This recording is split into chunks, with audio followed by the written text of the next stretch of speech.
ચલો નમસ્કાર વિદ્યાર્થી મિત્રો, વાત કરીએ આપણે બંધારણ વિષયના પ્રશ્નોનું સોલ્યુશન આપણે આજના સેશનની અંદર જોવાનો પ્રયાસ જે છે એ કરી લઈએ. તો ફટાફટ આપણે બંધારણ જે છે એને સમજી લઈએ. ભારતીય બંધારણમાં ધર્મનિરપેક્ષતા, ભારતીય બંધારણની અંદર તો કે ભાઈ ધર્મનિરપેક્ષતા જે છે બરાબર છે ના અર્થઘટન બાબતે નીચેનામાંથી કયું વિધાન ખોટું છે? બરાબર છે. રાજ્ય ધર્મને સ્વીકારતું નથી અને તેને માત્ર વ્યક્તિગત બાબત ગણે છે. રાજ્ય તમામ ધર્મો પ્રત્યે તટસ્થતા જાળવે છે. રાજ્ય દરેક ધર્મને સમાન રીતે પ્રોત્સાહન અને રક્ષણ જે છે પૂરું પાડે છે. કે પછી રાજ્ય કોઈ પણ ચોક્કસ ધર્મને સત્તાવાર ધર્મ તરીકે જાહેર કરતું નથી. તો હવે આ સમજવાનો વિષય જે છે એ આપણે શું કીધું છે કે કયું વિધાન ખોટું છે? તો કે રાજ્ય ધર્મને સ્વીકારતું નથી. બરાબર છે. અહીંયા વિધાન જે છે ખોટું સાબિત થઈ જાય કે રાજ્ય જે છે એ તમામ ધર્મને એક સમાન રૂપથી જે છે એ જોવામાં આવશે, એને પ્રોત્સાહન આપશે અને રક્ષણ જે છે એ પૂરું પાડે છે. બરાબર છે. ચલો અહીંયા વિધાન નંબર 1 જે છે એ કેવું સાબિત થાય છે? ખોટું જે એ સાબિત થાય. બાકીના તમામ જવાબો જે છે એ કેવા છે? સાચા છે. સમજૂતી જોઈએ તો કે ભારતીય ધર્મનિરપેક્ષતા એ પશ્ચિમી વિચારધારા કરતા અલગ જે છે એ આપણને જોવા મળે છે. અહીં રાજ્ય ધર્મથી સંપૂર્ણ અલગ નથી, પરંતુ તે સર્વ ધર્મને સમભાવની દ્રષ્ટિએ જે છે એ જુએ છે. બરાબર. કોઈના ધર્મ પ્રત્યે જે છે એ ટાપ ટિપ્પણી જે છે એ કરતું નથી. બરાબર. તમામ ધર્મને તો કે એક સમાન મોભો મળી રહે, પ્રોત્સાહન મળી રહે અને રક્ષણ પૂરું પાડે એવા દૃષ્ટિકોણથી જે છે એ રાજ્ય તમામ ધર્મોની પ્રત્યે જે છે એ સંભાવ દ્રષ્ટિ રાખતું આપણને જોવા મળે છે અને તમામ ધર્મોને સમાન સન્માન અને પ્રોત્સાહન જે છે એ આપતું આપણને જોવા મળે છે. ચલો રેડી. નેક્સ્ટ પ્રશ્ન છે કે બંધારણના કયા ભાગો સામાજિક ન્યાયની વિભાવના સાથે સીધો સંબંધ જે છે એ ધરાવે છે? તો કે ભાઈ આમુખ ધરાવે છે, તો કે હા સાહેબ ધરાવે છે. મૂળભૂત અધિકારો જે છે એ ધરાવે છે, તો કે હા ધરાવે છે. માર્ગદર્શક રાજ્યનીતિના માર્ગદર્શક સિદ્ધાંતો ડીપીએસપી જેને આપણે કહીએ છીએ એ ધરાવે, તો કે હા ધરાવે છે. અનુસૂચિત જાતિ જનજાતિ માટેની વિશેષ જોગવાઈઓ જે છે એ ધરાવે, તો કે હા ધરાવે છે. આપેલા ચારે ચાર જે છે એ તો કે ભાઈ સામાજિક ન્યાય વિભાવનાની સાથે સીધો સંબંધ જે છે એ ધરાવે છે. જવાબ આવશે આપણો ડી. 1 2 3 4 સમજી લઈએ. સામાજિક ન્યાય એ બંધારણનું લક્ષ્ય ગણાઈ શકાય છે. આમુખ તેનું સૂચન કરે છે. મૂળભૂત અધિકારો તેના ભેદભાવ જે છે એને દૂર કરે છે. માર્ગદર્શક સિદ્ધાંતો રાજ્યને આદેશ આપે છે અને ભાગ 16 માં પછાત વર્ગો માટેની વિશેષ જોગવાઈ જે છે તેને સક્રિય રૂપ જે છે એ બનાવે છે. ચલો નેક્સ્ટ પ્રશ્ન. નીચેનામાંથી કયું જોડાણ યોગ્ય રીતે જોડાયેલું છે? તો ભાગ 4 એ મૂળભૂત ફરજો છે, તો કે સાચું છે. ભાગ 14 એ ટ્રિબ્યુનલ, બરાબર, ન્યાયિક પંચ જે છે એ સાચું છે. ભાગ 21 જે છે કે જેની અંદર કટોકટીની જોગવાઈ જે છે એ દર્શાવવામાં આવેલી છે, તો કટોકટીની જોગવાઈ છે ભાગ 21 માં નથી. કટોકટીની જોગવાઈ જે છે એ ભાગ આપણને 18 ની અંદર જે છે એ જોવા મળી શકે છે. તો અહીંયા ત્રીજા નંબરની જોડ જે છે એ ખોટી સાબિત થાય છે. 1 અને 2 જે છે એ સાચી છે. આપણો આન્સર કયો આવશે? તો કે ભાઈ બી આન્સર જે છે એ આપણો આવે છે. સમજીએ. જોડી 1 2 સાચી છે. જોડી 3 ખોટી છે, કારણ કે ભાગ 18 એ અનુચ્છેદ નંબર 352 થી 360 કટોકટીની જોગવાઈઓ માટે છે એ દર્શાવવામાં આવી. ભાગ 21 જે છે કામ ચલાવ અને ખાસ જોગવાઈઓ માટે જે છે એ તો કે આપણને ભાગ 21 છે એ જોવા મળી શકે છે. ચલો ભારતીય બંધારણના સ્ત્રોતો અંગે નીચેના વિધાનો જે છે એ તપાસવાના થાય કે કેમાંથી કયો સ્ત્રોત આપણે લીધેલો છે. રાજ્યનીતિના માર્ગદર્શક સિદ્ધાંતો ડીપીએસપી જેને આપણે કહીએ છીએ, બરાબર છે, તો કે આયર્લેન્ડના બંધારણમાંથી લીધેલી, સાચું છે. મૂળભૂત અધિકારોની યાદી જે છે તો કે અમેરિકામાંથી લીધેલી, સાચું છે. કાયદા દ્વારા સ્થાપિત પ્રક્રિયા જે છે તો કે યુનાઇટેડ કિંગડમ નહીં આવે. કાયદા દ્વારા સ્થાપિત પ્રક્રિયા જે છે એ ક્યાંથી લીધેલી છે? તો કે ભાઈ જાપાનમાંથી જે છે એ લીધેલી આપણને જોવા મળે છે. મતલબ કે વિધાન નંબર 3 જે છે એ ખોટું છે. 1 અને 2 જે છે એ સાચા છે. તો બી જવાબ આવશે આપણો. 1 અને 2 જે છે એ આપણને સત્ય જોવા મળે છે. હવે જોઈએ ત્રીજું વિધાન ખોટું છે, કારણ કે કાયદા દ્વારા સ્થાપિત પ્રક્રિયા જાપાનમાંથી લેવામાં આવી છે. યુનાઇટેડ કિંગડમમાંથી શું લેવામાં આવ્યું કે કાયદા બનાવવાની પ્રક્રિયા જે છે કે કેવી રીતે કાયદો ઘડવો એ પ્રક્રિયા જે છે એ આપણે યુકે માંથી છે એ લીધેલી છે. તો પ્રથમ બે વિધાનો તથ્યાત્મક રીતે સાચા છે એ ગણાઈ શકાય. નેક્સ્ટ પ્રશ્ન છે તો કે બંધારણમાં નાગરિકતા સંબંધિત જોગવાઈઓના સ્વરૂપ વિશે કયું વિધાન ભૂલ ભરેલું જે છે એ આપણને જોવા મળે? તો બંધારણના ભાગ 2 માં અનુચ્છેદ નંબર 5 થી 11 સુધીમાં નાગરિકતાની વિગતો જે છે એ આપણને મળે છે. 7મી અનુસૂચિ મુજબ નાગરિકતા એ સંઘ યાદીનો વિષય જે છે ગણાઈ શકે છે. ભારતીય બંધારણમાં નાગરિકતા શબ્દની સ્પષ્ટ અને કાયદાકીય વ્યાખ્યા જે છે એ આપવામાં આવેલી છે. ભાગ 2 માં આપેલી જોગવાઈઓ માત્ર બંધારણના અમલ સમય સુધી તો કે સ્થિતિ માટેની હતી. તો ભારતીય બંધારણની અંદર નાગરિકતા શબ્દ સ્પષ્ટ અને કાયદાકીય વ્યાખ્યા જે છે એ આપવામાં આવેલી છે. એ વિધાન જે છે એ ભૂલ ભરેલું આપણને લાગતું જોવા મળે. જરાક સમજીએ. ભારતીય બંધારણની અંદર નાગરિક જે છે એ કોને કહેવાય તેની કોઈ ચોક્કસ વ્યાખ્યા આપવામાં આવેલી નથી. બરાબર છે. પરંતુ 26 જાન્યુઆરી 1950 ના રોજ થી તો કે ભાઈ ભારતનો નાગરિક કોણ ગણાશે એના વિશેની તો કે સમજૂતી આપવામાં આવેલી છે, પણ કોઈ ડેફિનેશન આપવામાં આવેલી નથી. ભાગ 2 અનુચ્છેદ નંબર 5 થી લઈને 11 ની વચ્ચે આપણને નાગરિકતા સંબંધિત જે છે એ તો કે માહિતી જે છે બંધારણની અંદર જોવા મળી શકે છે. નાગરિકતા મેળવવા માટેની કે ગુમાવવાની વિગતવાર પ્રક્રિયા સંસદના કાયદા દ્વારા જે છે એ નક્કી કરવામાં આવતી હોય છે. ભારતના રાષ્ટ્રપતિ અને રાજ્યપાલને મૂળભૂત અધિકારો અનુચ્છેદ 14 માંથી રક્ષણ કે વિશેષ અધિકાર કયા અનુચ્છેદ હેઠળ જે છે એ મળે છે? 358, 356, 361 કે 360? તો અનુચ્છેદ નંબર 361 અંતર્ગત તો કે ભાઈ ભારતના રાષ્ટ્રપતિ અને રાજ્યપાલને મૂળભૂત અધિકારોમાંથી રક્ષણ કે વિશેષ અધિકાર જે છે એ આપવામાં આવતા હોય છે. સમજીએ તો કે અનુચ્છેદ 361 એ તો કે સમાનતાના અધિકારોનો અપવાદ છે. રાષ્ટ્રપતિ અને રાજ્યપાલ તેમના હોદ્દા દરમિયાન કરેલા કાર્યો માટે ન્યાયાલયની પ્રક્રિયામાંથી તો કે એને પસાર થવામાંથી મુક્તિ જે છે એ આપી શકે છે. આગળ, મૂળભૂત અધિકારો બાબતે કયા વિધાનો અસત્ય છે? કટોકટી જાહેર થતાં જ તમામ મૂળભૂત અધિકારો આપોઆપ રદ થઈ જાય છે.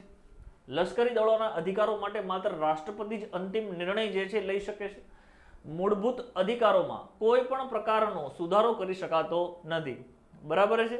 તો અહીંયા કયા કયા વિધાનો અસત્ય છે એવી વાતચીત કરેલી છે. તો દેખીતી રીતે જોવા જાય તો 3 વિધાનો જે છે કેવા છે? અસત્ય છે. કારણ કે મૂળભૂત અધિકારો કટોકટી દરમિયાન જે છે બરાબર આપોઆપ રદ થઈ જાય, પરંતુ જીવન જીવવાનો અધિકાર જે છે એ રદ થતો નથી. બરાબર, તો વિધાન ખોટું સાબિત થઈ જાય છે. તો અહીંયા 3 વિધાનો જે છે ખોટા છે. જો માત્ર અનુચ્છેદ 19 ની અંદર અમુક શરતો આપોઆપ મોકૂફ થાય છે, બધી થતી નથી. બરાબર છે. બધી શરતો જે છે અથવા તો અધિકારો જે છે એ મોકૂફ થતા નથી. સશસ્ત્ર દળો માટે કાયદા બનાવવાની સત્તા સંસદની પાસે જે છે એ રહેલી આપણને જોવા મળે છે. સંસદ મૂળભૂત અધિકારોમાં સુધારો કરી શકે છે જો તે બંધારણના મૂળ માળખાને નુકસાન ન પહોંચાડે તો. ડન છે. ચલો, 43A હેઠળ ઉદ્યોગોના વહીવટમાં કામદારોની ભાગીદારીની જોગવાઈ છે. નીચેનામાંથી કઈ બાબત આ અનુચ્છેદ સાથે સંબંધિત નથી? બરાબર છે. તો ઉદ્યોગોના સંચાલનમાં મજૂરોનો હિસ્સો, કુટીર ઉદ્યોગો અને ખાદી બોર્ડને પ્રોત્સાહન. 42માં સુધારા દ્વારા ઉમેરો કરવામાં આવ્યો કે ઉદ્યોગોમાં લોકશાહી ઢબનું સંચાલન. તો અહીંયા કુટીર ઉદ્યોગો અને ખાદી બોર્ડને પ્રોત્સાહન આપવાની જોગવાઈ જે છે એ સંબંધિત છે નહીં. જોઈએ, વિધાન બી જે છે ખોટું સાબિત થાય છે, કારણ કે કુટીર ઉદ્યોગો અને ખાદી બોર્ડને પ્રોત્સાહન આપવાની વાત અનુચ્છેદ 43 મૂળની અંદર છે, 43A ની અંદર જોવા મળતી નથી. 43A માત્ર મેનેજમેન્ટમાં કામદારોના ભાગીદારની વાતચીત જે છે એ રજૂ કરતી આપણને જોવા મળે છે. 44માં બંધારણીય સુધારા 1978 ના સંદર્ભમાં નીચેનામાંથી કઈ બાબતો જે છે એ સત્ય છે? તો આપણે જોઈએ, મિલકતના અધિકારને મૂળભૂત અધિકારોની યાદીમાં હટાવીને માત્ર કાયદાકીય અધિકાર જે છે બનાવવામાં આવેલો છે. તો વાત સાચી છે. લોકસભાનો કાર્યકાળ જે 6 વર્ષ કરાયો હતો તે ફરીથી ઘટાડીને 5 વર્ષ જે છે કરવામાં આવ્યો, એ પણ વાત સાચી છે.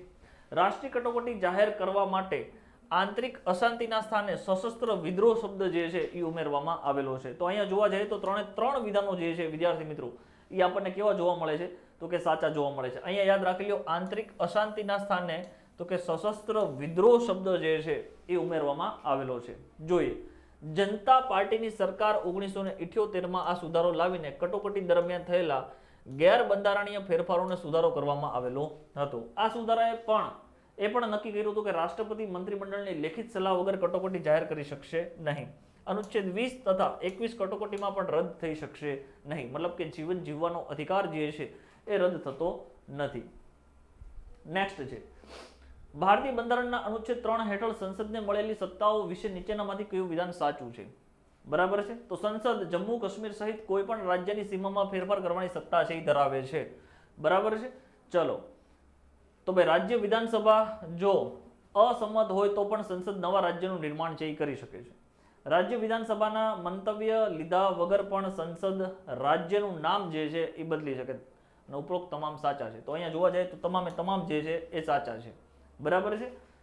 જેની સમજૂતીમાં જોઈએ તો અનુચ્છેદ નંબર 3, સંસદને ભારતના આંતરિક નકશામાં ફેરફાર કરવાની સર્વોપરિતા સત્તા જે છે એ અપાયેલી જોવા મળે છે. સંસદ ઈચ્છે તો નવા રાજ્યનું નિર્માણ કરી શકશે, બરાબર, કોઈ પણ સ્થળનું નવું નામકરણ જે છે એ કરી શકશે, બરાબર. જો કે પ્રક્રિયા મુજબ રાષ્ટ્રપતિ એ સંબંધિત રાજ્યની વિધાનસભાનો અભિપ્રાય માંગવો છે એ પડતો હોય છે, પરંતુ સંસદ તે અભિપ્રાય સ્વીકારવા માટે કાયદાકીય રીતે બંધાયેલી હોતી નથી. એ સ્વીકારે ખરી પણ અને ના પણ સ્વીકારે એ સંસદ ઉપર ડિપેન્ડ છે. જો સાદી બહુમતીથી રાજ્યની ઈચ્છા વિરુદ્ધ કોઈ પણ ભૌગોલિક ફેરફારો જે છે એ કરી શકતી આપણને જોવા મળે છે. અનુસૂચિત જાતિ, અનુસૂચિત જનજાતિ અને પછાત વર્ગ માટેના આયોગના અનુચ્છેદો વિશે કયું જોડકું સાચું છે? તો અનુચ્છેદ નંબર 338 એ અનુસૂચિત જનજાતિ માટે રાષ્ટ્રીય પંચ, 338B પછાત વર્ગ માટે રાષ્ટ્રીય પંચ, 338 અનુસૂચિત જનજાતિ માટે રાષ્ટ્રીય પંચ કે ડી આપેલ તમામ જોડકા સાચા. તો અહીંયા તમામે તમામ જોડકાઓ જે છે મિત્રો એ આપણને કેવા જોવા મળે છે? સાચા જોવા મળે છે. હવે એમાં કોઈ સમજૂતીની જરૂર નથી, તમામ જોડ સાચા છે. આ ત્રણેય અનુચ્છેદો સંબંધિત વર્ગોના અધિકારોના રક્ષણ માટે આયોગોની જોગવાઈ જે કરવામાં આવેલી છે. 102 માં બંધારણ સુધારા દ્વારા પછાત વર્ગ આયોગને બંધારણીય દરજ્જો આપીને 338B જે છે એ ઉમેરવામાં આવેલો હતો. આ આયોગો તે વર્ગોની સમસ્યાઓની તપાસ કરે છે અને રાષ્ટ્રપતિને વાર્ષિક રિપોર્ટ જે છે, અહેવાલ જે છે એ રાષ્ટ્રપતિને સોંપતા જોવા મળે છે. નેક્સ્ટ છે સરકારી કર્મચારીઓને થયેલી ઈજાઓ અંગેનું પેન્શન મેળવવાના દાવા માટે લોકસેવા આયોગની સલાહ લેવી જરૂરી છે તેવી જોગવાઈ જે છે એ આપણને શેમાં જોવા મળે છે?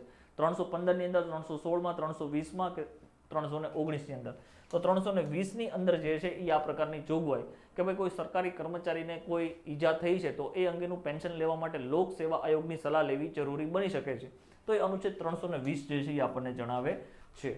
શું કહે છે ભાઈ? તો કે 320 અનુચ્છેદ અંતર્ગત લોક સેવા આયોગના વિવિધ કાર્યોનું વર્ણન જે છે કરે છે. આ આર્ટિકલ અંતર્ગત સંધિ કર્મચારીઓની શિસ્તભંગની કાર્યવાહી, બદલી અને પેન્શનના દાવાઓ જેવી બાબતોમાં સરકાર માટે તો કે આયોગની સલાહ લેવા જે છે એ ફરજિયાત બનતું આપણને જોવા મળે. આ વ્યવસ્થા કર્મચારીના વહીવટી હિતોનું રક્ષણ કરવા માટે જે છે એ કરવામાં આવેલી છે. નેક્સ્ટ પ્રશ્ન, ભારતમાં પંચાયતી રાજના અમલીકરણના ક્રમ વિશે જે છે કયા વિધાનો સત્ય છે? બરાબર છે. પંચાયતી રાજની શરૂઆત રાજસ્થાનથી કરવામાં આવેલી હતી. રાજસ્થાનનો બરાબર છે નાગોર જિલ્લો અને બગદરી ગામ ત્યાંથી શરૂઆત કરવામાં આવેલી હતી. આંધ્રપ્રદેશ આ વ્યવસ્થાનો અમલ કરનાર દેશનું બીજું રાજ્ય જે છે એ બની જાય છે. ગુજરાત પંચાયતી રાજના અમલમાં 8મા ક્રમે જે છે એ રહેલું હતું. કયા ક્રમ, કેટલા વિધાનો સાચા? તો અહીંયા ત્રણ વિધાનો જે છે એ આપણને સાચા છે એ જોવા મળે છે. અહીંયા પંચાયતી રાજની શરૂઆત જે છે રાજસ્થાનના નાગોર જિલ્લાનો બગદરી ગામ જે છે જવાહરલાલ નહેરુ દ્વારા જે છે એ શરૂ કરવામાં આવેલી હતી. સમજીએ 2 ઓક્ટોબર 1959 ના રોજ રાજસ્થાનના નાગોર જિલ્લામાં પ્રથમ પંચાયતી રાજની વ્યવસ્થા શરૂ કરવામાં આવી. નાગોર જિલ્લાનું કયું ગામ છે? તો ગામનું નામ યાદ રાખી લેવાનું થાય બગદરી ગામ. બગદરી ગામ, બરાબર. તેના થોડા દિવસ બાદ 11 ઓક્ટોબર 1959 ના રોજ આંધ્રપ્રદેશે અપનાવ્યું. એટલે આંધ્રપ્રદેશ જે છે એ બીજું રાજ્ય બને છે, બરાબર. ગુજરાત 1963 માં પંચાયતી રાજ શરૂ થયું અને ગુજરાત જે છે એ કેટલામો ક્રમ બનશે? તો કે 8મો ક્રમ બનશે.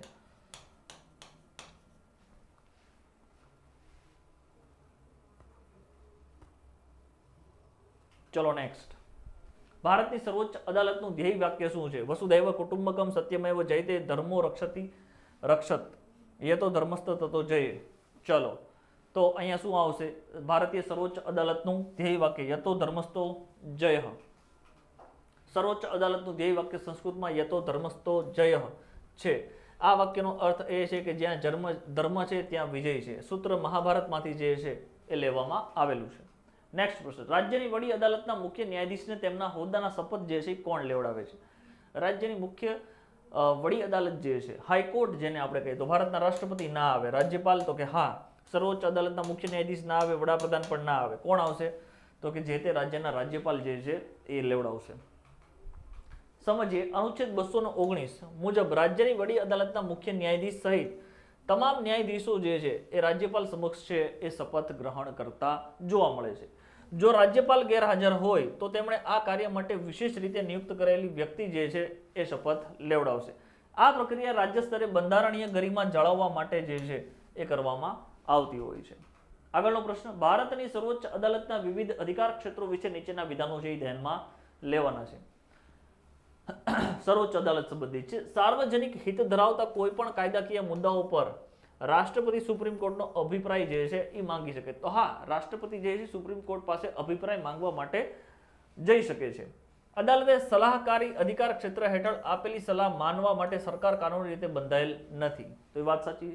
અનુચ્છેદ 32 ના ઉપયોગ દ્વારા સર્વોચ્ચ અદાલતના મૂળભૂત અધિકારો સિવાયના અન્ય હેતુઓ માટે પણ રીટ છે એ બહાર પાડી શકે છે. તો અહીંયા વિધાન નંબર 3 જે છે એ ખોટું સાબિત થતું આપણને જોવા મળે. વિધાન 1 અને 2 જે છે એ કેવા છે? સાચા છે. ડન છે. બંધારણના અનુચ્છેદ 143 મુજબ રાષ્ટ્રપતિ જાહેર મહત્વના પ્રશ્નો પર સુપ્રીમ કોર્ટની સલાહ લઈ શકે છે, પરંતુ સલાહ માટે સલાહ માનવા છે એ બંધાયેલા હોતા નથી. સર્વોચ્ચ અદાલતની રીટ જારી કરવાની સત્તા માત્ર મૂળભૂત અધિકારોના ભંગ સુધી જ જે છે એ મર્યાદિત છે, એનાથી વિશેષ છે નહીં. જ્યારે વડી અદાલતની હાઈકોર્ટની વાતચીત કરવામાં આવે તો હાઈકોર્ટની પાસે જે છે, વડી અદાલતોની પાસે જે છે એ વિશેષ સત્તાઓ જે છે અથવા તો વિશેષ અધિકારો જે છે એ આપણને જોવા મળતા હોય છે. બરાબર છે. તો એ લોકો હાઈકોર્ટ જે છે રીટ બહાર પાડી શકે છે, પરંતુ સુપ્રીમ કોર્ટની. આથી ત્રીજું વિધાન છે એ ખોટું સાબિત થતું આપણને જોવા મળે. આગળ, સંસદના મહત્વના અનુચ્છેદો વિશે નીચેનામાંથી કેટલી જોડીઓ અયોગ્ય છે? વસ્તી ગણતરી બાદ બેઠકોની પુનઃ વ્યવસ્થા અનુચ્છેદ નંબર 82, રાષ્ટ્રપતિનું વિશેષ સંબોધન 87, સંસદની રચનાનું માળખું 79, રાજ્યસભાનું બંધારણ 80, લોકસભાનું બંધારણ 81. તો અહીંયા આપણે જોવા જઈએ તો જે કાંઈ પણ માહિતી આપેલી છે એ એક પણ અયોગ્ય છે નહીં. બધી જે છે એ કેવી છે? સાચી છે. બરાબર છે. ચલો,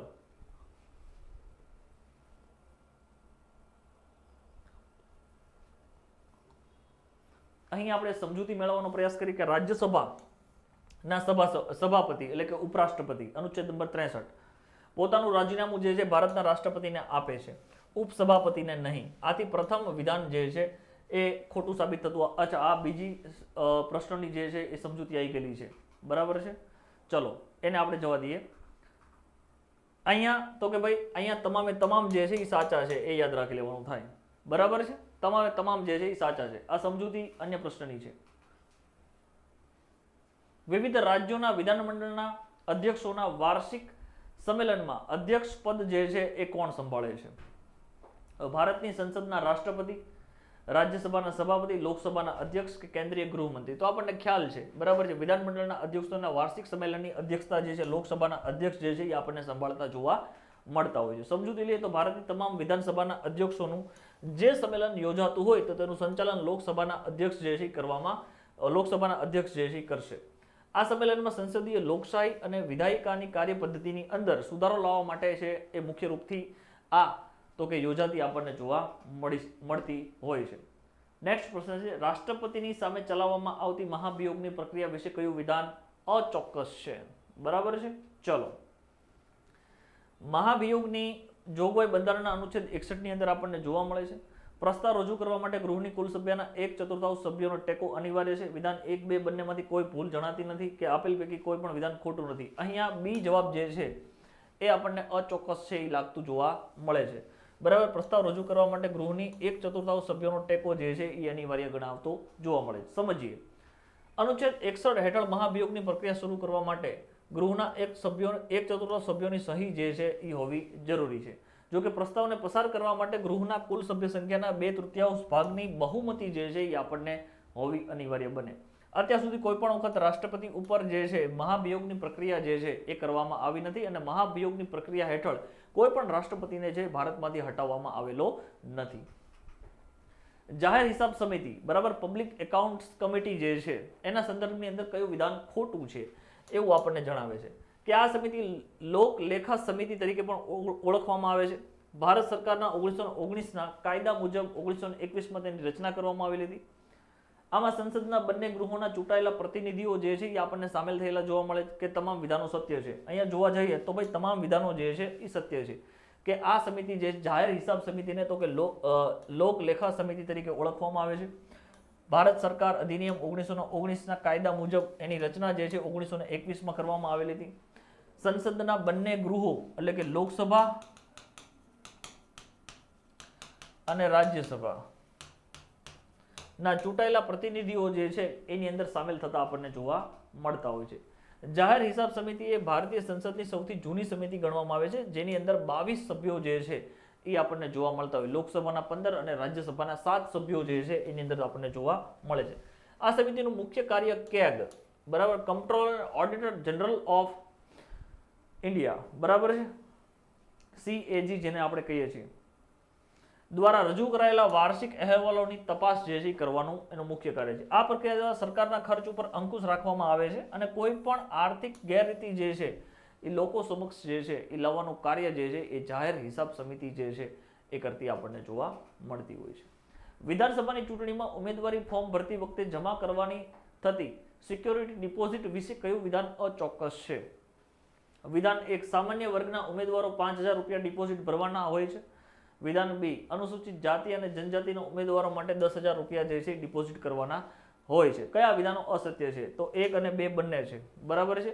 5000 કે 10000 રૂપિયાની ડિપોઝિટ કરવામાં આવતી હોતી નથી, બરાબર છે.